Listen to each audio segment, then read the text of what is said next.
사랑하는 성도님들, 안녕하십니까? 오늘 아침에도 집에서 나오시기 전에 통장 잔고를 확인하며 한숨을 쉬셨던 분들이 계실 것입니다. 월급날까지 아직 열흘이나 남았는데 카드값은 언제 나갈지, 아이들 학원비는 어떻게 마련할지, 이번 달 관리비는 또 얼마나 나올지 걱정이 앞서는 그런 아침 말입니다. 혹시 어젯밤에도 재정 때문에 잠을 설치셨던 분들이 계십니까? 아니면 사업이 잘 안 되어서 직장에서의 불안정한 상황 때문에 앞으로의 경제적 미래가 막막하게 느껴지셨던 분들도 계실 것입니다. 그런 경험 있으십니까? 냉장고 문을 열어보면서 장을 봐야 하는데 돈이 부족해서 어떻게 해야 할지 모르겠다는 그런 무력감 말입니다. 저는 목사이지만 동시에 가정의 가장이기도 합니다. 그래서 여러분의 그 마음을 정말 잘 이해할 수 있습니다. 재정적인 부담이 얼마나 우리의 마음을 짓눌러 놓는지, 그 무게감이 얼마나 우리의 영혼까지도 지치게 만드는지 말입니다. 하지만 사랑하는 믿음의 가족들, 오늘 이 시간 저는 여러분께 하나님의 말씀을 통해서 참된 위로와 소망을 전해드리고 싶습니다. 성경은 우리의 재정 문제에 대해서 결코 침묵하고 계시지 않습니다. 오히려 하나님께서는 우리의 경제적 필요와 걱정을 누구보다도 잘 아시고 계시며 그에 대한 분명한 약속과 해결책을 성경을 통해서 제시해주고 계십니다. 오늘 이 시간 저는 여러분과 함께 4가지 중요한 하나님의 약속을 나누고 싶습니다. 첫 번째는 하나님께서 우리의 모든 필요를 아시고 공급해 주신다는 약속입니다. 두 번째는 순종하는 자에게 주시는 하나님의 경제적 축복에 대한 약속입니다. 세 번째는 지혜로운 청지기 정신을 통해서 얻게 되는 하나님의 형통함에 대한 약속입니다. 그리고 네 번째는 어떤 상황에서도 우리와 함께 하시며 길을 열어주시는 하나님의 신실하심에 대한 약속입니다. 이 4가지 약속을 통해서 여러분의 마음에 참된 평안과 소망이 임하게 되기를 주님의 이름으로 축복합니다. 그럼 이제 함께 하나님의 말씀 속으로 들어가 보겠습니다. 첫 번째로 하나님께서는 우리의 모든 필요를 아시고 공급해 주시는 분이십니다. 요즘 같은 때에 많은 분들이 내일 일을 걱정하며 밤잠을 이루지 못하고 계실 것입니다. 특히 코로나19 이후로 경제적 상황이 더욱 어려워진 분들이 많으실 텐데요. 자영업을 하시는 분들은 매출이 예전 같지 않고, 직장인들은 회사의 미래가 불안하고, 은퇴를 앞둔 분들은 노후 준비가 충분하지 않아서 걱정이 태산같이 쌓여 있으실 것입니다. 그런데 예수님께서는 이런 우리의 마음을 정확히 아시고 계셨습니다. 마태복음 6장 26절에서 예수님께서는 이렇게 말씀하고 계십니다. 공중의 새를 보라, 심지도 않고 거두지도 않고 창고에 모아들이지도 아니하되 너희 하늘 아버지께서 기르시나니 너희는 이것들보다 귀하지 아니하냐? 여러분, 이 말씀을 깊이 묵상해 보십시오. 공중의 새들을 한번 생각해 보세요. 참새 한 마리가 내일 먹을 것을 걱정하며 밤을 지새우는 모습을 본 적이 있으십니까? 까치가 통장 잔고를 확인하며 한숨 쉬는 모습을 본 적이 있으십니까? 전혀 그렇지 않습니다. 그들은 매일 아침 하늘 아버지께서 예비해 주실 먹이를 믿고 나가서 활동합니다. 그런데 예수님께서는 너희는 이것들보다 귀하지 아니하냐고 말씀하고 계십니다.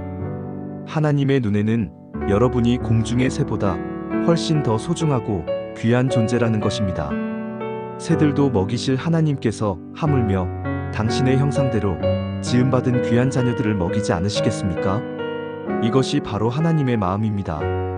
구약시대에 하나님께서 이스라엘 백성들을 광야에서 40년 동안 어떻게 먹이셨는지 기억하십니까? 매일 아침 하늘에서 만나를 내려주셨습니다.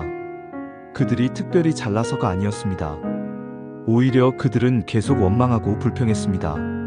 그런데도 하나님께서는 하루도 빠뜨리지 않고 그들을 먹이셨습니다. 왜 그럴까요? 하나님의 신실하심 때문입니다. 하나님께서는 당신의 백성을 책임지시는 분이시기 때문입니다.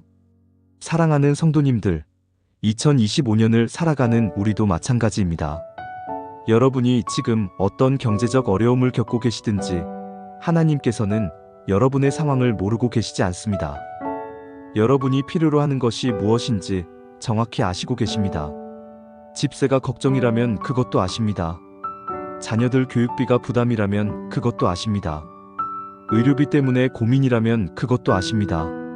사업 자금이 필요하다면 그것도 아십니다. 하나님께서는 우리보다 먼저 우리의 필요를 아시고 계시고 가장 좋은 때에 가장 좋은 방법으로 공급해 주실 것입니다. 그러므로 염려하지 마십시오. 걱정으로 밤을 지새우지 마십시오. 대신 하나님의 선하신 공급을 기대하며 오늘 하루를 살아가십시오. 두 번째로 하나님께서는 순종하는 자에게 경제적 축복을 약속하고 계십니다. 많은 사람들이 재정적 어려움을 겪을 때 하나님께 불평하거나 원망하는 마음을 갖게 됩니다. 하나님, 왜 저만 이렇게 힘들게 하십니까? 하나님, 저는 교회도 열심히 다니고 11조도 드리는데 왜 형편이 나아지지 않습니까? 이런 마음이 드는 것은 어느 정도 이해할 수 있습니다. 하지만 하나님의 축복에는 분명한 원리가 있습니다. 말라기 3장 10절 말씀을 함께 보겠습니다. 만군의 여호와가 이르노라 너희의 온전한 11조를 창고에 들여 나의 집에 양식이 있게 하고 그것으로 나를 시험하여 내가 하늘문을 열고 너희에게 복을 쌓을 곳이 없도록 붙지 아니하나 보라. 여기서 주목해야 할 점은 하나님께서 그것으로 나를 시험하여라고 말씀하고 계신다는 것입니다. 하나님께서는 당신의 신실하심을 시험해보라고 말씀하고 계십니다. 온전한 11조를 드리는 자에게 하늘문을 열고 복을 쌓을 곳이 없도록 부어주시겠다고 약속하고 계십니다. 그런데 여기서 중요한 것은 온전한 11조라는 표현입니다. 마지못해서 드리는 11조가 아니라 감사한 마음으로 드리는 11조를 말합니다. 억지로 드리는 11조가 아니라 하나님의 은혜에 대한 응답으로 드리는 11조를 말합니다. 어떤 분들은 목사님, 지금 형편이 어려운데 어떻게 11조를 드릴 수 있습니까? 라고 말씀하십니다. 그 마음 충분히 이해합니다. 하지만 성경에서 말하는 11조는 넉넉할 때만 드리는 것이 아닙니다. 오히려 부족할 때일수록 하나님께 대한 믿음을 나타내는 것이 11조입니다. 구약시대의 사르밧 과부의 이야기를 기억하십니까? 엘리야 선지자가 기근 때에 그 과부에게 갔을 때 과부는 마지막 기름과 가루로 아들과 함께 죽을 준비를 하고 있었습니다. 그런데 엘리야가 먼저 자기를 위해서 떡을 해달라고 요청했습니다. 일반적으로 생각하면 말이 안 되는 요청이었습니다. 하지만 과부는 선지자의 말을 믿고 순종했습니다. 그 결과가 어떻게 되었습니까? 기름 한 병과 가루 한 움큼이 기근이 끝날 때까지 떨어지지 않았습니다. 이것이 바로 하나님의 경제 원리입니다. 하나님께서는 당신을 먼저 구하는 자에게 모든 것을 더해서 주십니다. 많은 사람들이 여유가 생기면 하나님께 더 드리겠습니다라고 생각합니다. 하지만 하나님의 방식은 반대입니다. 먼저 하나님을 인정하고 순종할 때 여유가 생기게 하시는 것입니다. 물론 이것이 기계적인 공식은 아닙니다. 하나님께서는 각 사람의 상황과 필요에 따라서 다르게 역사하십니다. 어떤 때는 금전적인 축복으로, 어떤 때는 건강으로, 어떤 때는 지혜로, 어떤 때는 좋은 인맥으로 축복해 주십니다. 중요한 것은 하나님께 순종하는 마음입니다. 하나님을 먼저 구하는 마음입니다. 그럴 때 하나님께서는 우리가 상상하지 못한 방법으로 우리의 필요를 채워주시고 복을 허락해 주십니다. 사랑하는 성도님들, 혹시 지금 경제적으로 어려우시다고 해서 하나님께 드리는 것을 중단하지 마십시오. 오히려 지금이야말로 하나님께 대한 믿음을 나타낼 때입니다. 하나님의 신실하심을 경험할 때입니다. 세 번째로 하나님께서는 지혜로운 청지기에게 형통함을 주십니다. 재정 문제에 있어서 많은 분들이 놓치는 중요한 부분이 바로 청지기 정신입니다. 우리가 가진 돈과 재산이 사실은 하나님께로부터 맡겨받은 것이라는 관점을 갖는 것입니다. 잠언 3장 9절과 10절에서 솔로몬은 이렇게 말하고 있습니다. 내 재물과 내 소산물의 처음 익은 열매로 여호와를 공경하라. 그리하면 내 창고가 가득히 차고 내 포도즙 틀에 새 포도즙이 넘치리라. 여기서 처음 익은 열매라는 표현이 중요합니다. 이것은 단순히 11조만을 의미하는 것이 아닙니다. 우리의 모든 계획과 결정에서 하나님을 먼저 생각하라는 의미입니다. 돈을 쓸 때도, 투자를 할 때도, 사업을 할 때도 하나님의 뜻을 먼저 구하라는 의미입니다. 현대를 살아가는 우리에게 이것은 매우 실제적인 지혜입니다. 예를 들어서 요즘 많은 분들이 주식이나 부동산 투자에 관심이 많으십니다. 물론 투자 자체가 잘못된 것은 아닙니다. 하지만 하나님을 경외하는 마음 없이 오직 돈을 벌기 위해서만 투자한다면 그것은 위험할 수 있습니다. 많은 사람들이 욕심으로 인해서 도리어 큰 손해를 보는 경우들이 있지 않습니까? 그런데 하나님을 먼저 구하고 지혜를 구하는 사람들은 다릅니다. 그들은 욕심보다는 감사함으로 투자합니다. 조급함보다는 인내함으로 기다립니다. 탐욕보다는 절제함으로 행동합니다. 그 결과 하나님께서는 그들에게 지혜로운 판단력을 주시고 좋은 결과를 허락해 주십니다. 또한 청지기 정신은 절약에도 적용됩니다. 하나님께서 주신 자원을 낭비하지 않고 지혜롭게 사용하는 것입니다.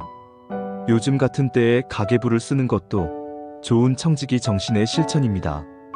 무엇에 돈을 쓰는지 정확히 파악하고 불필요한 지출을 줄이고 계획적으로 저축하는 것도 하나님께서 기뻐하시는 지혜로운 청지기의 모습입니다. 예수님께서 말씀하신 오병이어 기적을 기억해 보십시오. 5,000명을 먹이시고 난 후에 예수님께서 제자들에게 뭐라고 말씀하셨습니까? 남은 조각을 거두어 버리는 것이 없게 하라. 기적을 행하신 예수님께서도 음식이 남겨지는 것을 원하지 않으셨습니다. 이것이 바로 청지기 정신입니다. 하나님께서 주신 것을 소중히 여기고 낭비하지 않는 것입니다. 사랑하는 성도님들, 하나님께서는 지혜로운 청지기에게 더 많은 것을 맡기십니다. 작은 일에 충성된 자에게 큰 일을 맡기십니다. 그러므로 지금 여러분이 가진 것이 비록 적을지라도 그것을 하나님의 뜻에 따라 지혜롭게 사용하십시오. 그럴 때 하나님께서 여러분에게 더 큰 복을 맡겨주실 것입니다. 네 번째로, 하나님께서는 어떤 상황에서도 우리와 함께 하시며 길을 열어주시는 신실하신 분이십니다. 때로는 우리의 최선의 노력에도 불구하고 경제적 상황이 나아지지 않을 때가 있습니다. 11조도 성실히 드리고 청지기 정신으로 살려고 노력하는데도 여전히 어려움이 계속될 때가 있습니다. 그럴 때 우리는 절망하거나 하나님을 원망하기 쉽습니다.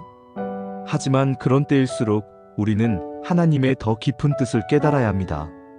빌립보서 4장 19절에서 바울은 이렇게 고백하고 있습니다.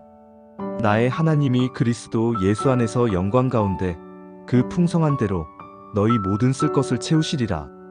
여기서 주목할 점은 모든 쓸 것을이라는 표현입니다.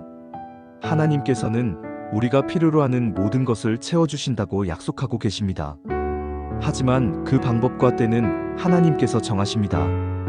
우리가 생각하는 방법이 아닐 수도 있습니다. 우리가 원하는 때가 아닐 수도 있습니다. 하지만 분명한 것은 하나님께서 절대로 우리를 버리지 않으신다는 것입니다. 구약시대 요셉의 이야기를 생각해 보십시오. 요셉은 형들의 시기로 인해서 애굽의 종으로 팔려갔습니다. 보디발의 집에서 성실하게 일했지만 억울한 누명을 써서 감옥에 갇혔습니다. 인간적으로 보면 절망적인 상황이었습니다. 경제적으로도 최악의 상황이었습니다. 하지만 하나님께서는 요셉과 함께하고 계셨습니다. 감옥에서도 하나님의 은혜가 요셉과 함께했습니다. 그리고 마침내 하나님께서는 요셉을 애굽의 총리로 세우셨습니다. 기근 때에 온 가족을 구원하는 통로로 사용하셨습니다. 나중에 요셉은 자신을 해친 형들에게 이렇게 말했습니다. 당신들은 나를 해하려 하였으나 하나님은 그것을 선으로 바꾸사 오늘과 같이 많은 백성의 생명을 구원하게 하시려 하셨나니. 이것이 바로 하나님의 방식입니다. 때로는 우리가 이해할 수 없는 어려움을 허락하시지만 그 모든 것을 합력하여 선을 이루시는 분이 하나님이십니다. 2025년을 살아가는 우리도 마찬가지입니다. 코로나19로 인한 경제적 타격, 치솟는 물가, 불안한 일자리 상황 등 우리 주변에는 걱정거리가 참 많습니다. 하지만 하나님께서는 이 모든 상황 속에서도 우리와 함께하고 계십니다. 때로는 우리가 전혀 예상하지 못한 방법으로 길을 열어주십니다. 새로운 일자리를 주시기도 하고 예상하지 못한 도움의 손길을 보내주시기도 합니다.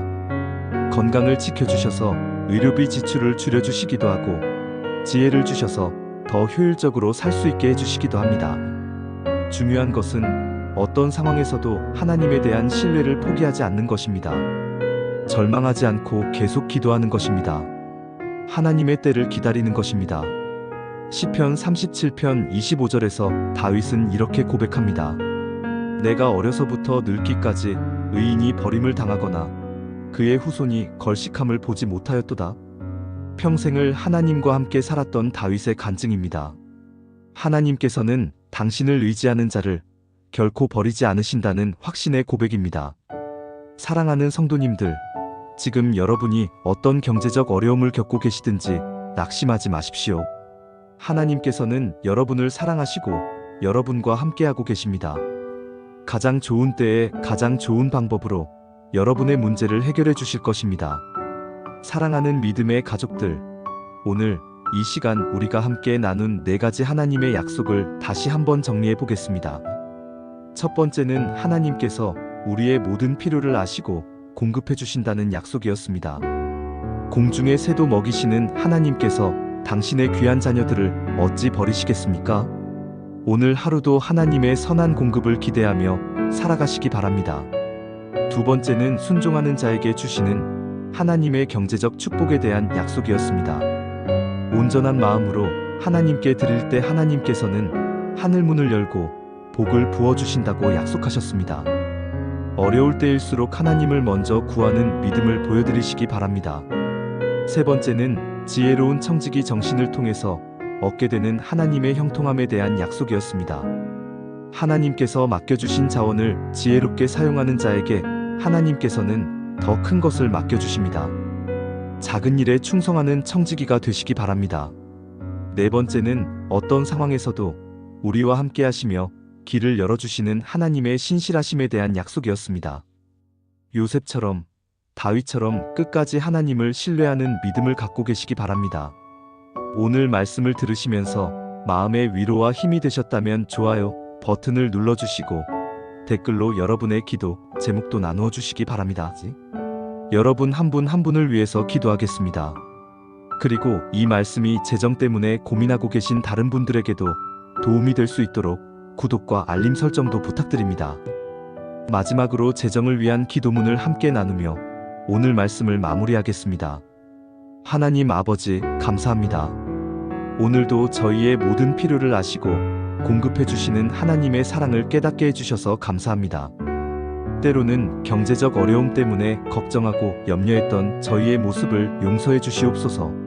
하나님께서 공중의 새도 먹이시고 들의 백합화도 입히시는 것처럼 저희도 하나님의 선한 공급하심을 믿고 의지하기를 원합니다.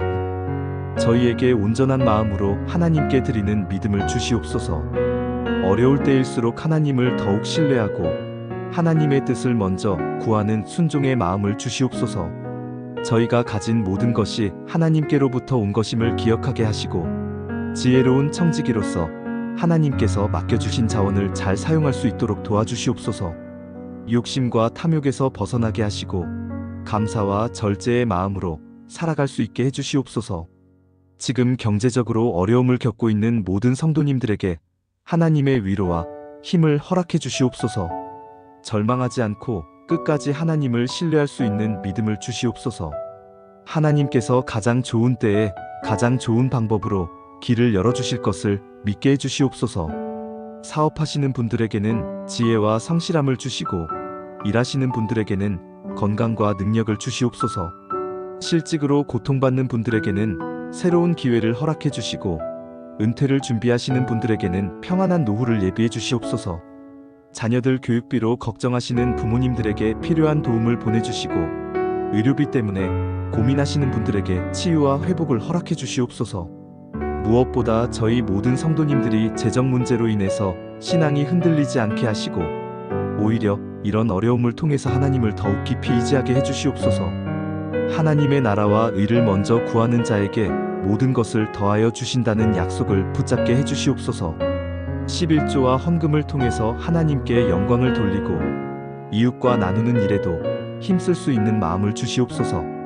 풍족할 때나 부족할 때나 항상 감사하는 마음으로 범사에 하나님의 뜻을 구하며 살아가게 해주시옵소서. 이 모든 기도를 우리 주 예수 그리스도의 이름으로 기도드립니다. 아멘.